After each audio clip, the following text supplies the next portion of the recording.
But first up, one of the great things about being Australian is our free society, our brilliant health system, our liberties, and the fact we are part of a democracy that respects women and free speech. And it's based on the cornerstones of our society: an independent judicial system, the Westminster political system, and of course a free and open fourth estate. That of course is the media. Now those press freedoms right now are being eroded, and the blame game can be laid squarely at the hands of legislators. For over a decade now, media companies like News Corp, which brings you Sky News and this show in collaboration with Win, has been warning federal governments that the tech giants like Google, Facebook and Instagram are being allowed to eat the financial lunch of traditional media. These particular organisations shamelessly rip off the content created by mainstream media companies and post it onto their platforms, where it's consumed by their large and growing audiences. In the meantime, traditional audiences, whether newspapers or free TV, are losing consumers as people migrate to these other platforms. Now, the federal government has been repeatedly warned that by not imposing fees and sanctions on these social media giants for using traditional media content, it's disrupting mainstream media companies and their operating models. They've ignored those pleas, and now, with the coronavirus crisis sending revenues into freefall at traditional media companies, News Corp has made the difficult decision to stop printing 60 of its community newspaper titles.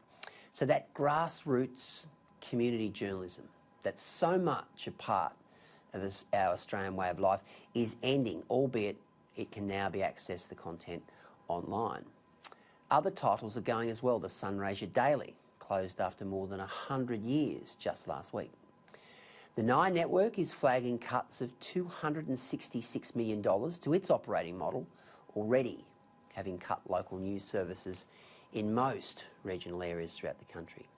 It means country folk and regional folk like you are having to rely even more on the ABC, which is so terribly unfair, considering that the ABC is part of the socialist cabal, which includes Labor, the Greens, GetUp, and of course the unions.